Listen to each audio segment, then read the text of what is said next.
Today, we're diving into something huge happening in Indian education, a shift that starts with the absolute youngest learners.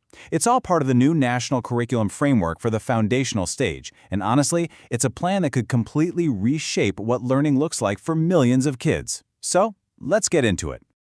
Okay, I want you to just focus on one number for a second: 85%. Now, you might be wondering, what on earth does that have to do with education? Well, when it comes to a child's future, it turns out it's pretty much everything. So get this. The NCF, pulling from all the latest brain science, points out that a whopping 85% of a person's brain develops by the time they're 6 years old. Just let that sink in. The fastest, most intense period of growth our brains will ever go through happens in those first few years. This isn't just a phase of being a kid, it's this incredibly critical window of opportunity. Which, leads us to a really fundamental question. If these years are so incredibly important for building the foundation of a person's entire life, how should we be teaching them? What's really the best way for a child to learn? Because, and this is the tough part, the framework argues that the old way just isn't working.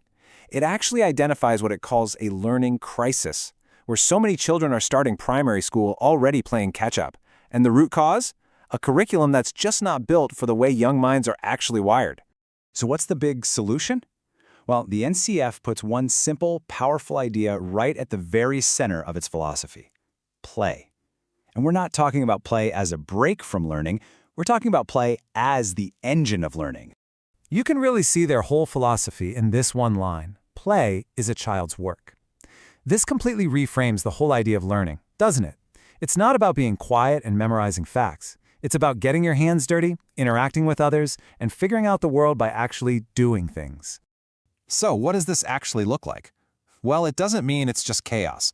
It means a child chooses to build with blocks and, in the process, learns about balance and gravity. It's a kid getting curious about a leaf, exploring it, and learning about nature firsthand.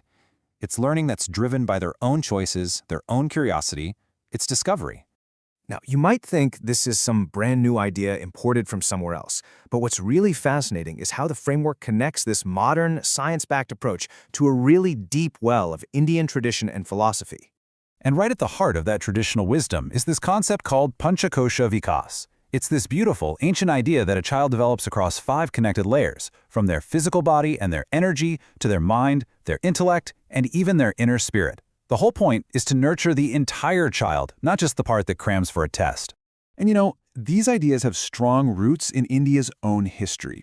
The framework gives a shout out to pioneers like Gijubai Bodekar, who was championing this kind of child-focused education decades ago. He got it. He knew that investing in our youngest kids is the absolute first step to building a great nation. Okay, so we've got this big philosophy of play and holistic growth. But what does that actually look like in the school system? Let's break down the new structure. The official roadmap for all of this is the National Curriculum Framework, or NCF.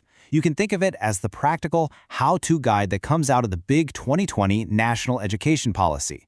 It's the blueprint that lays out exactly how to make this transformation happen. So India's entire school structure has been reorganized into this new 5+3+3+4 model. And the NCF we're talking about today, it is laser-focused on that very first block, the foundational stage. This creates one continuous 5-year learning journey for kids all the way from age 3 to 8.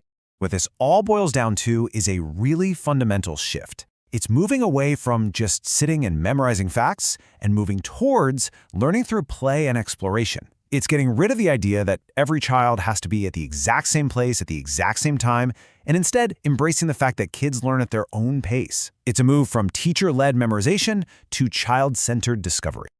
But at the end of the day, for this whole vision to really work, it's about more than just changing what happens inside a classroom. It's about building an entire ecosystem that supports our youngest kids. Because let's be real, a change this big can't happen in a bubble. Schools absolutely cannot do this alone. The framework makes it super clear, for this to succeed, it has to be a real partnership between schools, families, and the entire community, because kids are learning all the time, everywhere. So who are these partners? Well, it's pretty much all of us. It's the teachers who are leading the charge. It's the parents and families. I mean, they're a kid's very first teachers, right? And it's also the school leaders and community members who have to create the kind of environment where this new, joyful way of learning can actually take root and grow. And that really brings us to the final and maybe the most important question that this whole framework leaves us with. This isn't just about a policy document. It's about a shift in our culture. The real challenge, the thing we all have to think about is this: how can we, as a community, really bring that joyful, meaningful sense of play back to the very heart of learning for every single child?